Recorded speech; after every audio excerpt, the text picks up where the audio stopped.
Halo semua para investor, jumpa lagi bersama saya di blog sederhana ini. Kali ini saya akan paparkan kabar emiten dari PT Bumi Resources Tbk ya. Sebelum lanjut, saya berkali-kali ingatkan bahwa vlog ini ditujukan kepada kawan-kawan yang belum sempat atau tidak sempat membaca aplikasinya ya.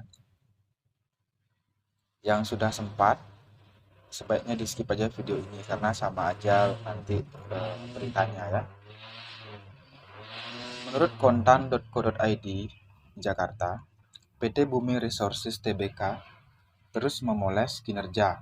Setelah berhasil membalikkan rugi menjadi laba, Bumi kini tancap gas untuk melunasi utang. Nah, dengan kinerja yang semakin sehat, apakah Bumi semakin dekat untuk menebar dividen? Nah, hal ini menjadi pertanyaan investor termasuk saya dalam paparan publik Bumi yang digelar secara virtual pada hari Selasa tanggal 29 November 2022 kemarin ya. Direktur Bumi Andrew CBK mengungkapkan berdasarkan aturan Otoritas Jasa Keuangan, emiten tidak dapat membagi dividen hingga membukukan kinerja positif.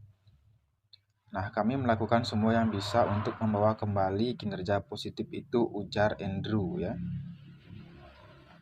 Kemudian Direktur Independen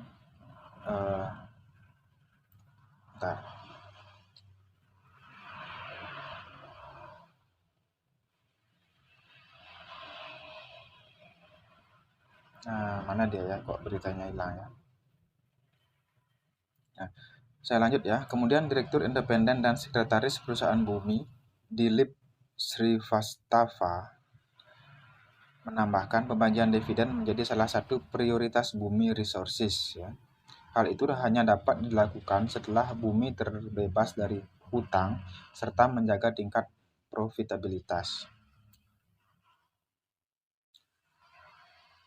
Vice President Investor Relations and Chief Economist Bumi, Ahmad Reza Wijaya, memaparkan sejumlah langkah yang ditempuh Bumi untuk menggenjot restrukturisasi dan pelunasan utangnya ya.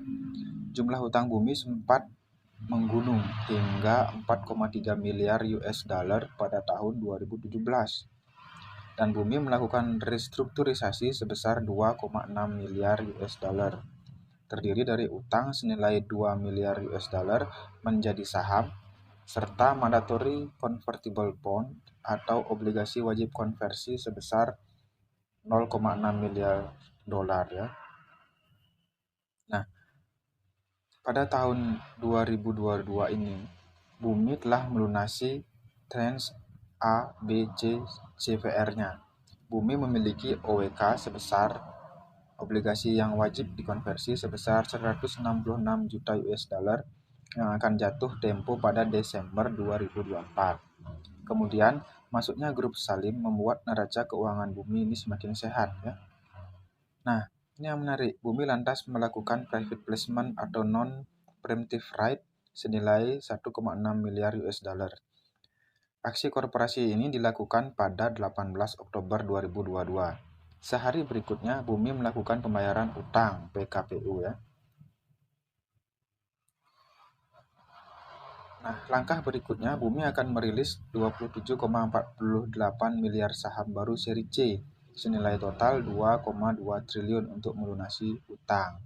Dengan skema private placement, saham baru seri C itu akan dialokasikan bagi OWK salah satu China Investment Corporation. Jadi akan ada investor baru ya.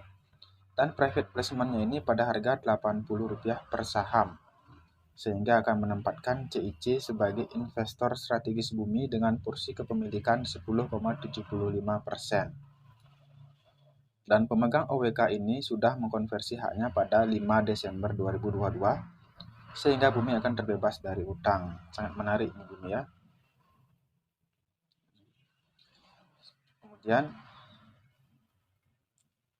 bersamaan dengan pelunasan utang, Dilip memperkirakan prospek harga dan pasar batubara masih akan cerah pada tahun depan, sebab kebutuhan terhadap komoditas energi masih tinggi ya.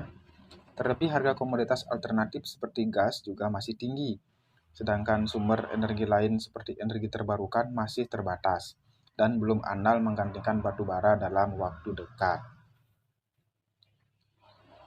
Meski prospeknya cerah, Dilip juga menyoroti sejumlah tantangan bagi kinerja bumi. Dari sisi produksi, curah hujan yang tinggi masih bisa menghambat operasional penambangan di tahun 2023. Ya, meski produksinya merosot, bumi tetap bisa mendongkrak cuan lantaran harga batubara yang melonjak tinggi. Kenaikan harga batubara per kuartal ketiga 2022 mencapai 89% secara tahunan. Wah, kenaikannya besar ya. Pantas saja labanya bumi meningkat ya.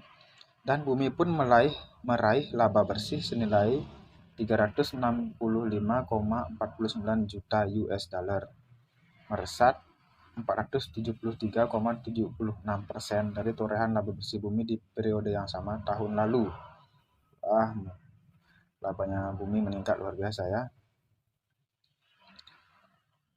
Nah, Head of Resources Jasa Utama Capital Sekuritas, Cheryl Tanuwijaya melihat prospek saham bumi akan kembali terangkat saat terbebas dari utang.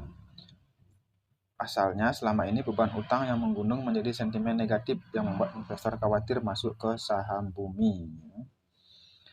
Dan terakhir, Cheryl pun menyematkan rekomendasi buy untuk saham bumi dengan target harga 210 untuk take profitnya. Namun pelaku pasar disarankan stop loss jika saham bumi ambles menembus harga 178 per saham. Oke, demikianlah kabar emiten bumi hari ini. Semoga bisa bermanfaat karena bumi ini juga salah satu saham sejuta umat seperti GoTo di zamannya ya. Baik, demikian dari saya. Semoga bermanfaat.